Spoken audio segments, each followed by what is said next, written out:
सोचो कि आपके लॉ एंड ऑर्डर की स्थिति क्या है। जो सरकार एक एग्जाम नहीं करा सकती, वो सरकार राज्य चलाने के लिए कितनी काबिल है, ये जनता जरूर निष्पन्न है। शेष जो उनका जेल जाना रहा है, जेल जाने का जो समय रहा है, जो टेन्योर रहा है, वो टेन्योर छोड़ के उनका पूरा मंत्रिमंडल को वो आक्षेप लगा रही है कि पूरा मंत्रिमंडल बिना काम कर रहा है, वो उनको अपने दायित्व निभाने नहीं आया है। उनके मुख्यमंत्री जिन्होंने उन्होंने नामित किया, जो मंत्रिमंडल रहा, वो कोई काम करने के योग्य नहीं है, ये बात वो लगा रहे हैं। वो खुद अपनी गवर्नमेंट को उंगली उठा रहे हैं। दादा, चुनाव आयोग के विजिट के बाद ये तय माना जा रहा है कि चुनाव का बिगुल कभी भी बढ़ सकता है। आजसू की तैयारी क्या है और सीटों को लेकर क्या बातचीत? हम पूर्ण रूप से तैयार हैं। आजसू मैंने पहले भी कहा कि इस बार हम हमारे सहयोगी दल के साथ हम सभी लोग मिलकर लड़ रहे हैं। तो हमारा निर्णय कभी भी एकल किसी एक सीट के बिहाफ में आएगा नहीं। मैं राज्य के बिहाफ में, राज्य की जनता के लिए हम पूर्ण रूप से समर्पित भाव से हम आगे बढ़ रहे हैं। हम लोगों ने राज्य के, चूंकि रीजनल दल है और हमेशा मैं राज्य के लिए लड़ा, मेरे पार्टी ने राज्य के लिए सपने देखे। सपनों को साकार करना मेरी प्राथमिकता है। आज के दिन में जो गैप्स हैं, जो लोकलिटीज के जो इश्यूज हैं, लोकल के इश्यूज हैं राज्य में, चाहे वो मैं हमेशा कर रहा हूँ, यहाँ के युवाओं का जो इश्यूज है, युवा के लिए जो कार्यक्रम चलने चाहिए, यहाँ के किसान, यहाँ की नीतियों पर जो बात काम होना चाहिए, बिल्कुल सा जीरो हो गया। 5 साल ने झारखंड को 10, 15, 20 साल पीछे ढकेल दिया है। अब फिर से झारखंड के पूरे विश्वास को समेटकर झारखंड को आगे ले जाने की चुनौती है और हर वर्ग की चिंता हमारे पास है और उसके लिए हम सब मिलकर काम करेंगे। 19 का चुनाव बोर्ड के डिवीजन से परिणाम अनुकूल नहीं रहा, लेकिन इस बार हम पूर्ण कर सकते हैं लोगों की भावना के साथ कि एक बड़ा जीत की ओर एनडीए जाएगा और एनडीए बड़ा जीतेगा। सर, सरकार की जो योजनाएं चल रही है, पार्टी के लिए मतलब कितनी बड़ी चुनौती है? सरकार की योजना है, पार्टी के लिए चुनौती कहीं भी खड़ा करने की स्थिति में नहीं। सरकार है, इसलिए सरकार दिख रहा है, वरना इस योजना से मेरे लोगों के जीवन में कितना फर्क आएगा, किसी एक व्यक्ति, एक परिवार से जाके देखना। इसका आंकड़ा को देखो, 33 रुपया से परिवर्तन आ जाएगा।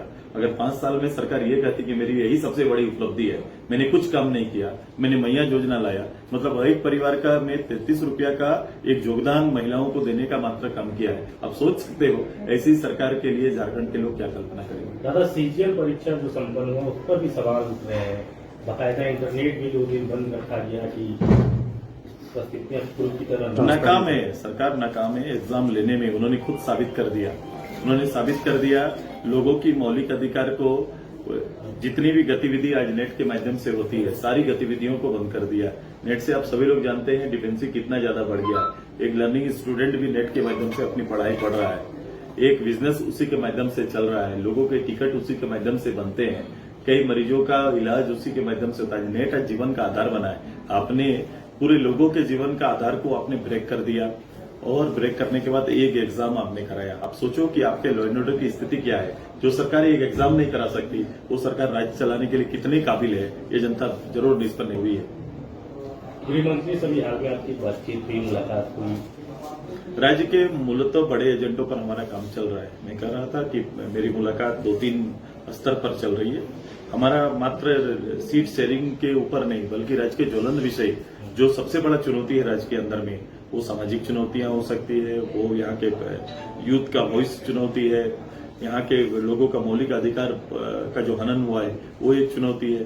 तो सभी स्तर पर एक राजनेता के रूप में जो ऐसे विषय जो हमारे एजेंडे में होना चाहिए, ऐसे विषय जो केंद्र स्तर पर जिसका निष्पादन हो सके, होना है, ऐसे विषयों को लेकर हम लगातार चर्चा शीर्ष नेताओं से कर रहे हैं।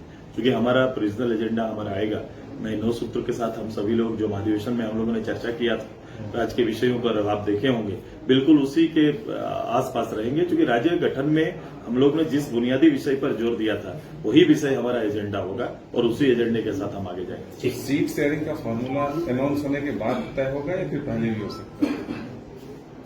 नहीं, हमारा उस तिथि से कोई मतलब नहीं। वो तिथि तो हमें चुनाव आयोग बताएगा थोड़ी कि मैं आज कर रहा हूँ। वो अचानक से किसी दिन बोलेंगे आज मेरा प्रेस कॉन्फ्रेंस है, जो परिपाटी रही है, और हम लोगों को सुनाई देगा कि आज ये तिथि को चुनाव होना है। हम दोनों दल बैठ के अनुमानित रूप से आगे बढ़ रहे हैं। अनुमानित रूप से हमारी कोशिश है कि हम लोग पहले एक ज्वाइंट प्लेटफॉर्म में आए, जो आपको दिख रहा है, और उसके साथ साथ हम लोग ज्वाइंट एजेंडा को, हम लोग कैसे कौन कौन एजेंडा को हम लोग साध सकते हैं, किस एजेंडा के साथ हमको जाना चाहिए, और गवर्नमेंट की नाकामी ही हमारा आगे आने का रास्ता सरल करेगा। ये लोकसभा में चुनाव से पहले ही एनडीए की रणनीति रही थी, घोषणा कर दी गई थी सीटों की, तो इस बार भी ऐसा कुछ हो सकता है। मैं लगातार ये निर्णय में देख रहा हूँ भारतीय जनता पार्टी इस पर, और आजसू के लिए तो कोई निर्णय, आजसू जहां चुनाव लड़ती है 5 साल पहले लोगों को पता रहता है कि मेरा कैंडिडेट कौन आने वाला है। बीजेपी गोगो दीदी योजना ला रही है। अच्छी बात है और वो ला रही है, और योजनाएं जितना मेरे प्रदेश और मेरे लोगों के लिए आएगा, मेरा उतना बेहतर मेरे लोगों का जीवन स्तर को सुधारने में होगा।